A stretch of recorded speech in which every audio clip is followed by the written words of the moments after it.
Hello, I'm Krista McAllister, and welcome to Cerius Leadership. Whether you are growing your business, growing your career, or possibly both, thank you for listening. Today, I'm excited to welcome Diana Stepner. Over 20 years of product leadership, now turned product leadership coach. Diana, your experience is not just domestic, it's global product management, innovation. If something's been launched, you probably were part of it or know exactly how they went about the process, given your depth of experience. I am so excited to have you here today and really dive into some of the discussion of your career, your book, and what you see going on right now out in kind of the innovation sphere. Yeah, love it. Yeah, for me, it was a natural progression. I've always been extremely interested in people.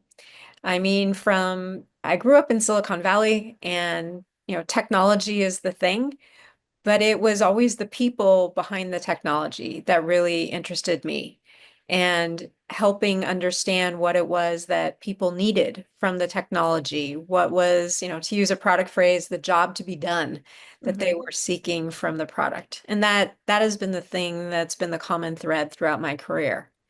And as you said, I've led product teams around the globe. I've started incubators and accelerators, but there became a point of time where the most energy, the most excitement, the most just, passion was coming from helping people.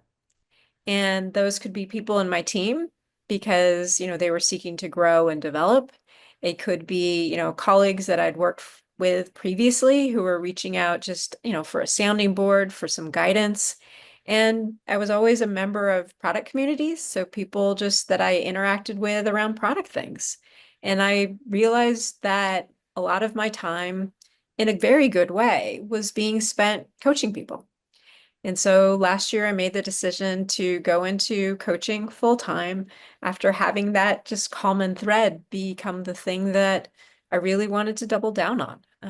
I think especially now, just given the uncertainty in the market, the uncertainty around, a lot of things happening, there's a feeling often that we're alone and that there isn't that opportunity to seek out guidance, or if we do, that it's not going to be relatable or applicable to me. And so just from the feedback I'd received, through my career, through the coaching that I've done, I knew I could, help people in some way, shape, or form. And that always just I like giving back. I like being there for people and showing them that they can achieve amazing things. And so that's what I do. I love that you decided to follow your passion. There was a lot there. I want to unpack a few pieces of it. As you said something, when we think product innovation, we think the intangible, the tangible, something I can touch, the product that itself. You said, no, actually, product innovation, it starts with the people we're making it for, we're creating it for. And for you, it ended with the people who were actually creating and making it. And you decided to focus on the people aspect of who's actually creating that and what's driving that. I know you're such a proponent of innovation with product management. Where do you see are the biggest struggles right now in the realm of the people behind that Yeah. innovation that we see, that product management? So I can see that's where you're coaching. Are they saying, can you just level me up? I want to be a VP of product management. Right. What are they struggling with the most when they're coming to you? Yeah. Some of it is getting that next level, that next title. Some of it is that. But the common theme is not being heard, Hmm. that they feel their management, the C-suite, the execs are not hearing them, that they're leading from up above and pushing, directives down, that there's Mhm. no interchange, there's no conversation or communication. And that makes me think of times where businesses, leaders, et cetera, just feel they have to move ahead because there's so much uncertainty around us that they Mhm. just go forward and almost tune out everything around them. And that's impacting people because they're wondering, why am I here? What am I contributing? Are my contributions even recognized? And right now, a lot of people are feeling the answers are no, you're just a cog and just do what you're told and keep moving forward. And so there's a lot of, yeah, some instances it's a lack of psychological safety, a lack of empathy, a lack of growth and encouragement. And so people feel a bit uneasy. There's a lot of discussions in the HR community around that psychological safety and really engaging employees and having them feel heard Yeah. in order to really understand how are they contributing and what are they contributing to. We've had a lot of conversations in the leadership circles with that. And what you're saying is, hold on a minute. I'm coaching the individuals that they're leading and it's not getting through. Where do you see that disconnect with all the discussions? We know that we need to engage, we know we need to connect, but it's just not working. Yeah, I mean, humans come in, all dynamics. And in some leadership positions or individuals, they feel employees are just there to do their bidding. That, given the economy, they're lucky to have a job and they should just, buckle down and Mhm. just, again, do what they're told. And with some generations that may have worked. With the generations that are coming in through the work now, they want to be heard. And to be honest, they think they should be heard and at least acknowledged. And so the type of leadership or management that may have been experienced, 10 years ago doesn't work now. It's much more of a collaborative expectation. It's much more of a transparent desire to know, the mission, the vision, the values that are driving the organization, because at least that's something, people can hold on to. And, you know, I'm one of those people that it doesn't matter what level you're in the organization. I want to hear from you. You'll have new ideas, you'll have new perspectives. There is no harm in listening. And I think some individuals just see the time that it takes to listen Mhm. as being unnecessary. And when you're working with them, I can see the energy that you can get from having them work through how they can feel engaged, how they can then get energy despite how they might be feeling. We can only control so much. We can't always change how a leadership team is at their DNA, the culture of the company. But there are some things that are within our control. So as you're coaching them through where they want to get to, whether it's leveling up their skills, that next promotion, or being heard, being a thought leader in their company. What are some paths or strategies that you walk them through? Yeah, there's an example I'll give from, a coaching conversation where, AI is everywhere and folks were feeling uncertain about how to explore it, how to experiment with it, and feeling that because they didn't have experience with it, that they weren't qualified to do anything. And so, this person was kind of, almost like a deer in the headlights of, Mhm. this AI thing is coming towards me. What should I do? And we worked out a strategy where it was just talk to people like you normally do. Ask engineering, how are they incorporating AI? Ask design, how are they working with AI? Look at some of the tools that you use already. What are they doing with AI? How is AI being built in? And so they started to make these connections through their existing network, diving more into the products that they already use.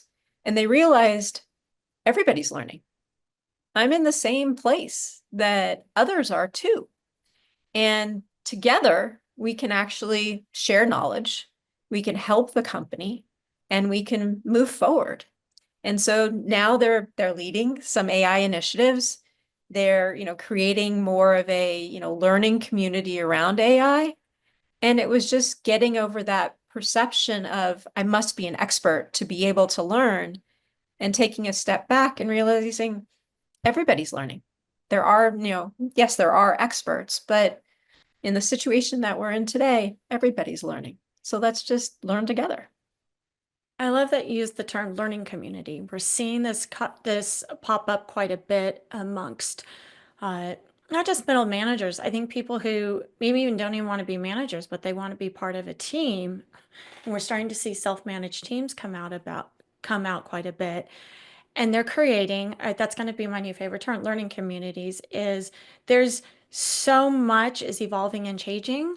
There are no experts because we're all figuring it out together at the same time. And when we bring together the community, not just inside the company, but out, that cross collaboration, and you almost then become the round table of experts Yeah. because you're speeding up your learning by learning from others. And I can imagine the value that is to the leadership because then you become the source of information Yeah. for the leadership team and the thought leadership. And Yeah. you create more of a feedback loop to where maybe originally you thought, well, they may not listen to one, but they'll listen to eight of us. Oh, yeah. And I think you're highlighting a brilliant point, because I do believe that anybody can create change. Mm-hmm. And what it takes is finding one person like you. And, that one person may be also wanting their voice heard. That one person may be wanting to do things that are more innovative. And then you each find someone else and you do the same thing. And over time, you start to build, as you said, a learning community. You start building that small network that then gets mightier. And you can create change through those connections, through just empowering and listening and acknowledging each other. You can create change. And I've seen that in my organizations. I mean, one of the roles that I had at Pearson was heading up the future technologies team. And folks were always talking about, like, how can you go across an organization that's global? And I said, it may not be that I do, but the people that I connect with can. Mm-hmm. And so we started identifying 150 people across the business that could become that web, that could become that network across the business. And it started with my manager saying, here's two people, talk to them. They may fit, they may not. And I talked to those two people and they recommended two others. And it just kept, snowballing. And I looked on our intranet and found people that were talking about innovation. People then recommended others once they were in the community, and it quickly came together. All it took was just that first step. And that first step may be scary or feel overwhelming. But if you take that first step, talk to somebody, they're going to recommend someone else. And then you just keep on going and you've got your community. And, we had it within 3 months. We had 150 people that were across the globe. And so you can do things quite magical if you just get started. I'm going to guess part of that conversation was who do you know that?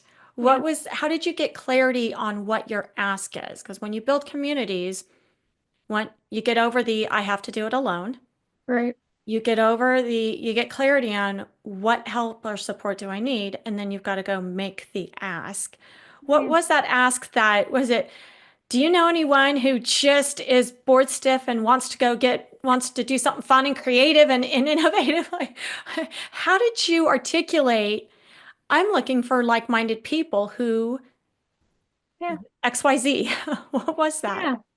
Yeah. What I did is I started with the context that we're building a community that's going to be focused on future technologies. And those future technologies are ones that are not tomorrow.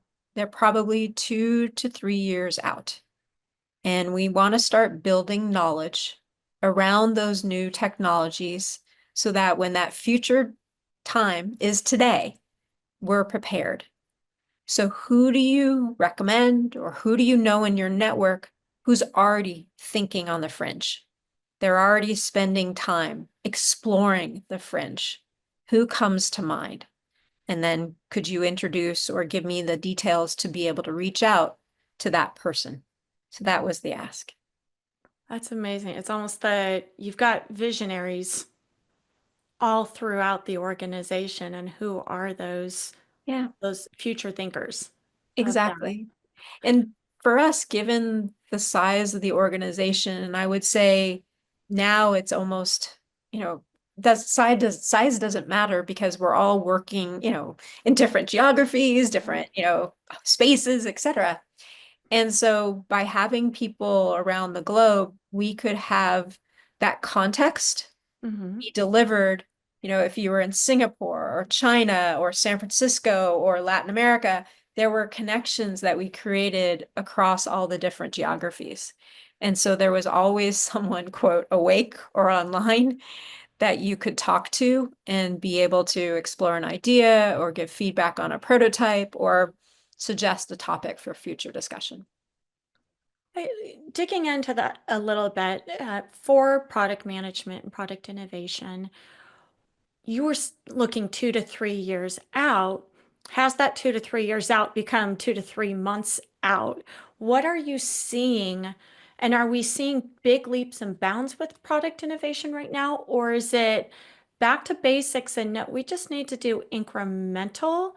We don't need to wow the world every single day. And product, one of the famous answers we always give is it depends. I think that's true in just about every business and anytime I've had discussions, I want an answer. Well, it Right. depends. It depends. So things are going fast and, definitely faster than we've seen, before. But the thing that it's allowing us to do is more experiments. And so you can build a prototype so much faster than you could, 2 years ago. And that prototype can be shared with people quite quickly, feedback captured, analyzed, and then iterated upon. And so I think it's making, and I hope it's making the products better because we're able to incorporate that feedback faster and we're able to show something more realistic Hmm. without requiring, as many engineers to work on a prototype. That frees up the engineers to be able to build the actual product and the lifeblood of the organization. With those prototyping tools available now, product can create a prototype, design can create a prototype. It empowers so many more people to be able to gain insight and puts the really tough challenges, those, coding efforts in the developer's hands. So it raises their bar. It raises the bar in regards to what product can do. It raises the bar in regards to what design can do. And I don't think it replaces people because it just makes things faster. And so you need those people to be able to, yeah, to be able to be there to build and iterate and gather feedback, just as they were doing before. Like you said, we're not replacing them, we're repurposing them towards a higher Yeah. value activity, which is the end product. And you talked about experiments. And I don't know if most people realize how much experimentation goes on inside of product management, product innovation. And it's not just does it work? It's let's go ask the market, is Yeah. this what you're asking for? And we've had some discussion on in coaching, you do the same thing. You take all the same concepts that you used in product management, say people can run experiments on their lives as well. What does this look like? Yeah. I think yeah, that's a perfect description of it. And, like in product or like in life, sometimes we feel stuck that, a product has a certain audience or we only fit in certain roles. And it takes us a bit to step back to be able to look at the bigger picture And, like in coaching, like in product, Hmm. it's where do you really shine? Where does our product stand out from the competitors? And how do we double down there? What are the customers that we're serving well that keep coming back? How do we double down there? And in coaching, it's similar. Where are the times in your career where you've just felt in the zone? Everything was just flowing. It was just going. And when did you have that again?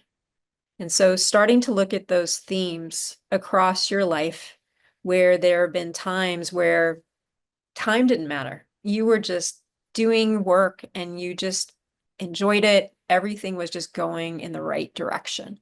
And I'm not saying it was easy. I'm not saying that it didn't have its twists and turns, but it just felt good. And with some folks, they'll say, I don't know. I don't know if I've ever had that. And I ask them to talk to their friends. What would your friends say about you? When is a time that your friends saw you just really excited and energized and empowered?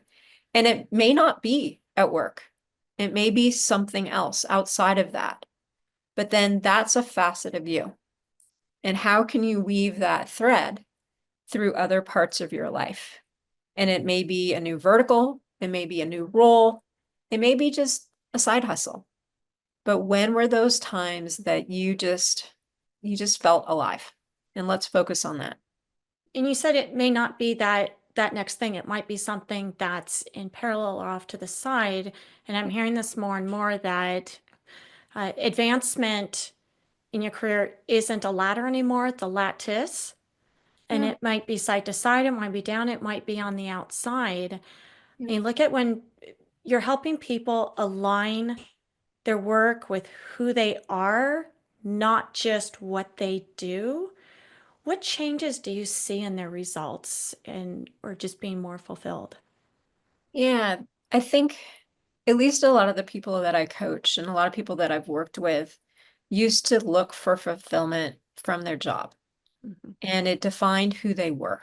It defined their status. It was how they led a conversation. And now there's other conversations to be had. It's not just my job, it's all the other things that make me up too. And people are looking for, side hustles to be able to build out their expertise. They're looking for side hustles to be able to build a career path in a different direction. But also, they may be looking for a side hustle to get that fulfillment that they're not finding in their jobs. And so I think it's a good thing. And it allows us to start to self-identify as ourselves Mhm. as opposed to our employer or our role. And I think that's much healthier and also has more longevity because then you have skills and expertise that you can apply to what's next in a way that really resonates with you as opposed to what your current boss thought today. We're hearing this more and more with I want to say, the development and distribution of personal brands Yeah. outside of who the company is. And you just described exactly what seeing people go through is who am I as a person? Who am I with my outside activities, whether it's through church, school, my community, not just the company brand or the company I work for. And in leaning into that, we're seeing those two become a force multiplier. It's not just, it's what they are doing at work, and then they're doing it in a way that fits them and aligns with their personal brand. And it's just this incredible leap forward. And they're doing the same work, they're just approaching it in a different way that Yeah. aligns with who they are. Oh yeah. I think I wish the times weren't as difficult, but the times have given an opportunity to repackage, rethink about ourselves. And it is hard. And when you're let go or your company, downsizes or whatever twist and turn it's being faced, it's hard not to take it personally. But when you have things around you that are different facets of your life, not Mhm. just hinging on your job, then all those other pieces can come in and fill those gaps when a job doesn't go the way that you expected. It may mean that, you look for the next opportunity, or it may mean that you're there, from whenever you start to whenever you end each day. But the energy that you get from those other facets of your life help you power through. I think it's richer. You always think, gosh, I got laid off. That's probably the worst thing. And then you look at the individuals who are left there with twice the amount of work and possibly their pay was cut. We're seeing a lot of those shrinking budgets that are forcing layoffs, or they're forcing workloads to change with higher expectations Yeah. because we still need to grow our way out of this. We just can't save our way out of it. How are you seeing that impacting performance and teams, especially when some companies, their growth is based on product innovation, and now we're innovating with half the team? Yeah, and it's from a product perspective, it goes back to the company mission and vision and using that to determine priorities. There are going to be some things that won't get done just because of, the lack of people. Mhm. You've got to make that decision based on how the business strategy has been defined. The other piece that I would weigh is with AI, there are tasks that you can automate now that Mhm. didn't have that opportunity before. So there is some acceleration that happens through the AI elements. The other thing that I would say is, and it goes back to the conversation around psychological safety, is getting a better understanding of the people that you're working with. Hmm. Because oftentimes in organizations, you'll see some leaders hire people exactly like them. And you end up with, a very siloed team. And everybody thinks the same, acts the same, and that doesn't allow innovation in.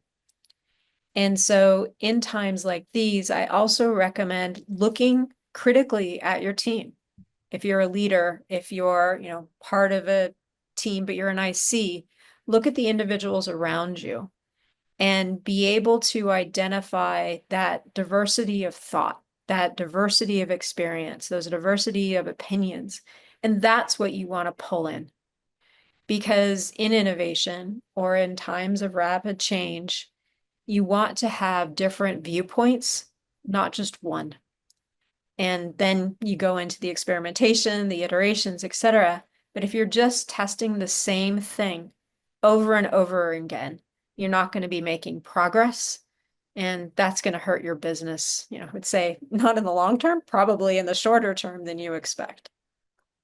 What advice do you give either leaders or product management teams that probably have realized we've all been here for 5 years? We all think the same thing. Diversity of thought is wonderful in the hiring process, but we may not be hiring for the next 18 months with a hiring freeze, and no one might be leaving. So we have the team that we have. Yeah. How do we explore that diversity of thought when some of us were hired by the same person in the likeness and image? We can finish each other's sentences at this point. We know each other's favorite lunch because we spend a lot of time together. You get that a lot.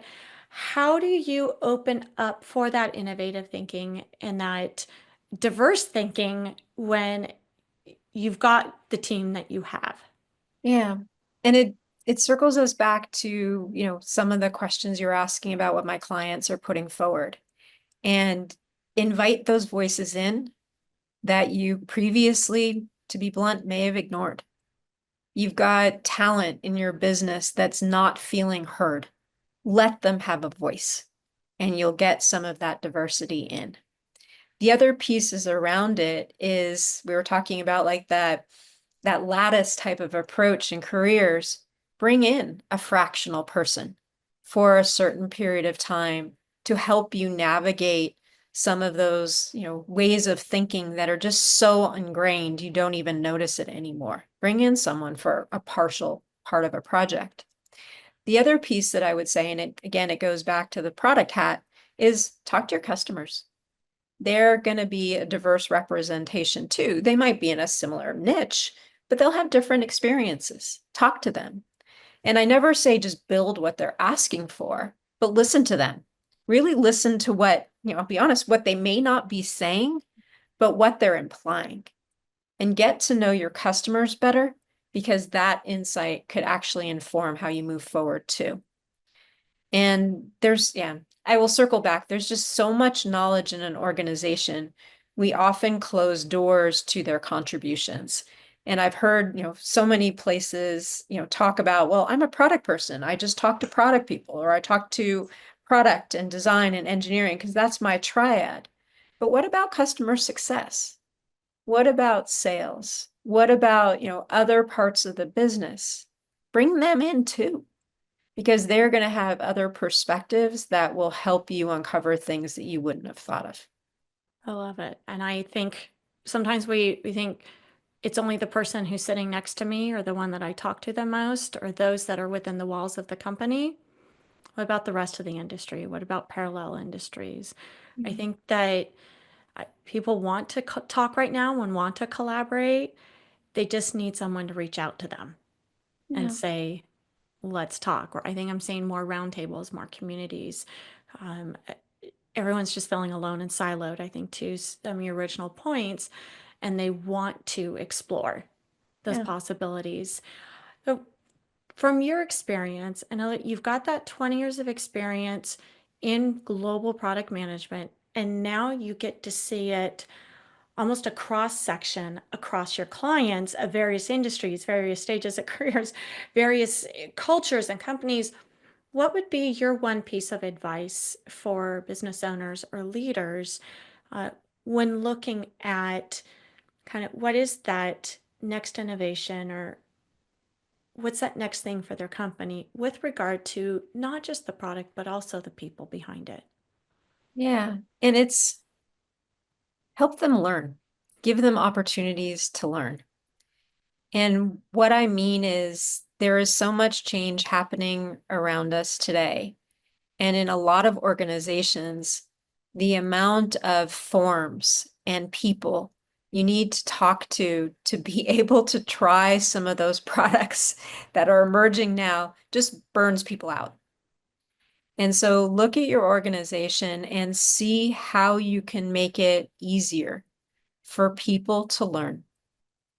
And that maybe, giving them some ways to explore new technology. It may be letting them have, you know, $500 to take a course. And I've always believed that if you take those little steps, and I know it's money, but if you take those little steps to allow your people to learn, you'll get it back faster than you ever experienced. I mean, there's always the stat that it's, going to cost you 3 times or probably more to rehire a role, get that person up to speed, and then get them really singing. If you can do little things to make the people you have today feel valued and heard and give them opportunities to learn, then you're going to retain them longer. Your business is going to have that benefit, and the company will be able to go faster as a result. So don't think of your people as a resource. Think of them as people and remember yourself, how you got to where you are today.